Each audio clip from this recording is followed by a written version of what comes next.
여러분 안녕하세요. 오늘은 제가 정말 하고 싶었던 이야기를 해보려고 합니다. 바로 연애 이야기인데요. 사실 저도 연애를 엄청 잘하는 사람은 아니에요. 근데 제가 지난 몇 년간 연애하면서 그리고 주변 친구들 연애 상담해주면서 깨달은 게 있거든요. 연애에도 분명히 패턴이 있고 기술이 있더라고요. 그래서 오늘은 제 경험담이랑 심리학 책에서 본 내용들을 섞어서 진짜 현실적인 연애 이야기를 해볼게요. 편하게 들어주세요. 먼저 첫인상 이야기부터 할게요. 저 대학교 1학년 때 정말 좋아했던 선배가 있었어요. MT 가기 전날 밤에 거울 보면서 헤어스타일 연습하고 옷도 3번이나 갈아입었어요. 완벽하게 준비했죠. 근데 막상 MT 가서 그 선배 만났는데 제가 너무 긴장한 거예요. 얼굴은 굳어있고 말도 제대로 못하고. 나중에 친해진 다음에 선배한테 물어봤어요. 그때 첫인상 어땠어요? 그랬더니 선배가 뭐라고 했냐면 너 그때 되게 어색해 보였어. 근데 나중에 술게임 하면서 웃는 거 보고 귀엽다고 생각했지. 그때 깨달았어요. 아, 외모나 옷차림보다 중요한 게 표정이구나. 실제로 심리학 책 보니까 메라비언이라는 학자가 연구한 게 있더라고요. 첫인상의 55%는 시각 정보인데 여기서 중요한 건 외모가 아니라 표정, 자세, 제스처래요. 38%는 목소리 톤이고 실제 말의 내용은 겨우 7%밖에 안 된대요. 그래서 저는 요즘 데이트 나가기 전에 꼭 해요. 거울 보면서 자연스럽게 웃는 연습. 처음엔 이상하게 느껴지는데 막상 하다 보면 진짜 표정이 자연스러워져요. 여러분도 한번 해보세요. 진심으로. 두 번째로 대화 이야기 해볼게요. 저 예전에 진짜 큰 실수를 했었어요. 소개팅에서 좋아하는 사람 생겼는데 그 사람한테 잘 보이고 싶은 마음에 제 이야기만 엄청 했어요. 제가 대학에서 뭐 했고 여행 다닌 이야기하고 제 취미 이야기하고 이 시간 동안 제 TMI를 다 쏟아부은 거예요. 집에 오는 길에 오늘 대화 잘했다. 이랬거든요. 근데 그 다음날 연락이 안 오는 거예요. 나중에 솔직하게 물어봤어요. 제가 뭐 잘못했나요? 그랬더니 그 친구가 오빠는 좋은 사람 같은데 나한테는 관심이 없는 것 같았어요. 라고 하더라고요. 그때 진짜 충격이었어요. 나는 열심히 대화했다고 생각했는데 상대방 입장에서는 일방적인 스피치를 들은 거였던 거죠. 그 이후로 제가 의식적으로 바꾼 게 있어요.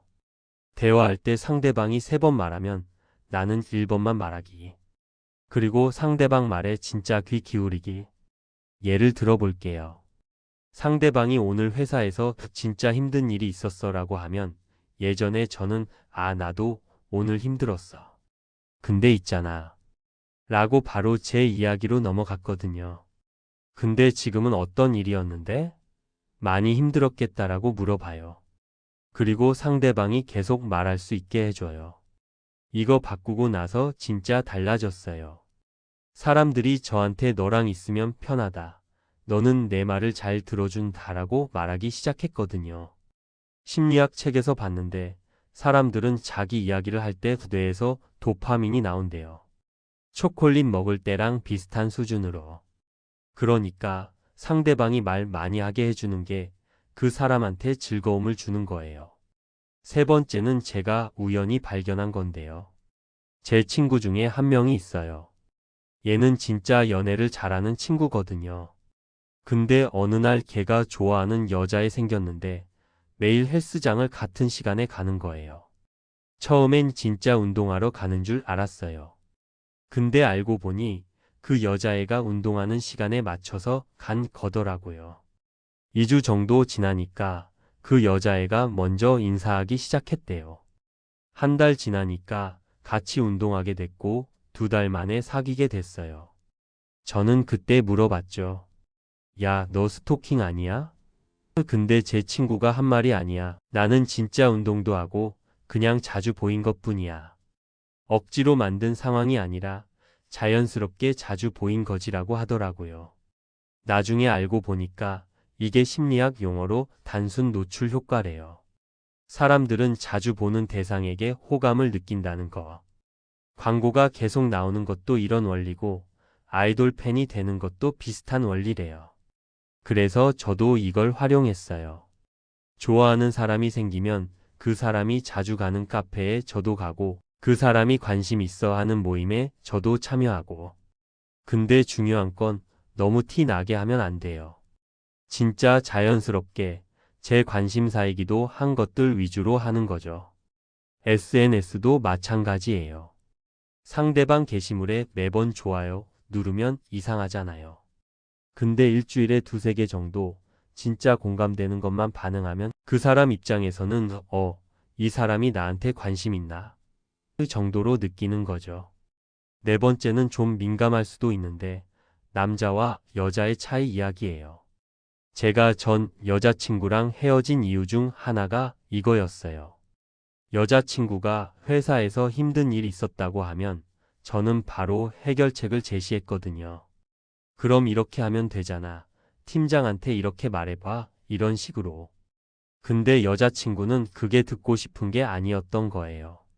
그냥 힘들었겠다. 내가 잘못한 게 아니야 라는 말이 듣고 싶었던 건데 저는 계속 해결사 역할을 한 거죠. 결국 여자친구는 오빠는 내 감정에는 관심이 없어라고 하면서 헤어지자고 했어요. 반대로 제 남자친구 중 한 명은 여자친구한테 너는 왜 그것도 못해? 라는 말을 들었대요. 자존심 상해서 일주일 동안 연락 안 했대요. 그때 깨달았어요. 일반적으로 남자는 능력을 인정받고 싶어 하고 여자는 감정을 이해받고 싶어 한다는 거. 물론 사람마다 다르지만 통계적으로는 이런 경향이 있더라고요. 그래서 요즘 제가 하는 건 여자분이랑 이야기할 때는 해결책보다 공감을 먼저 하는 거예요. 힘들었겠다. 그럴 수 있지. 내 기분 이해 이런 말을 먼저 하고 상대방이 조언을 원하는지 물어보는 거죠. 내가 도움될 만한 말 해줄까? 라고. 남자 친구들한테는 능력을 인정해주는 말을 해요. 너 그거 진짜 잘했다. 너 아니면 못했을 거야. 이런 식으로. 그러면 진짜 기분 좋아해요. 다섯 번째, 다들 궁금해하는 밀당 이야기할게요. 저 예전에 밀당을 진짜 잘못 이해하고 있었어요. 좋아하는 사람 있으면 일부러 연락 늦게 하고 읽고도 안 읽은 척하고 심지어 다른 이성 만나는 것처럼 SNS에 올리기도 했어요. 그게 밀당인 줄 알았거든요. 근데 그렇게 했더니 어떻게 됐냐면 상대방이 저한테 관심을 끊어버리더라고요. 당연하죠. 저한테 관심 없는 사람처럼 행동했으니까. 나중에 연애를 정말 잘하는 선배한테 물어봤어요. 밀당이 뭐예요? 그랬더니 선배가 한 말이 아직도 기억에 남아요. 밀당은 상대방을 불안하게 만드는 게 아니야. 내가 매력적인 사람이라는 걸 보여주는 거지. 나도 내 인생이 있고, 나를 좋아하는 사람도 있고, 나는 가치 있는 사람이라는 걸 자연스럽게 보여주는 거야. 그 말 듣고 완전 달라졌어요. 예를 들어볼게요. 어제 데이트했으면 오늘은 제 친구들 만나러 가는 거예요. 그리고 그걸 자연스럽게 말하는 거죠. 오늘 친구들이랑 약속 있어서 연락 좀 늦을 수 있어. 이게 건강한 밀당이에요. 평소에는 차분하게 대하다가 가끔 진심 어린 칭찬을 해주는 것도 밀당이에요. 너 오늘 진짜 예쁘다. 너랑 있으면 시간 가는 줄 모르겠어. 이런 말을 평소에 안 하다가 가끔 해주면 상대방은 진짜 기억해요. 근데 일십하고 일부러 차갑게 대하고 질투 유발하는 건 밀당이 아니에요. 그건 그냥 상대방을 불안하게 만드는 거고 건강하지 못한 관계의 시작이에요. 제가 지금 사귀는 사람이랑은 이런 건강한 밀당을 해요. 서로 각자의 삶이 있고 서로를 존중하면서 가끔 특별한 순간에 진심을 표현하는 거. 이게 진짜 밀당인 것 같아요. 본론 6 고백의 타이밍 1330-1530. 마지막으로 언제 고백해야 하냐는 질문 많이 받거든요. 저는 고백을 너무 일찍 한 적도 있고 너무 늦게 한 적도 있어요. 너무 일찍 하면 상대방이 부담스러워하고 너무 늦게 하면 친구 존에 갇히더라고요. 제 경험상 최적의 타이밍은 이때예요. 첫째, 상대방이 저를 볼 때 자주 웃어요. 그냥 예의상 웃는 게 아니라 진짜 편하게 웃는 거.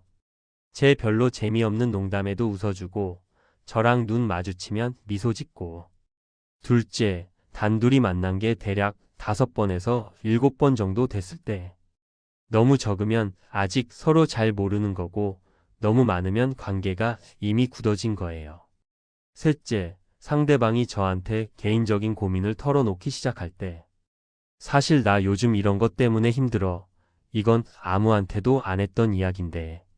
이런 말을 하면 그건 저를 신뢰한다는 신호예요.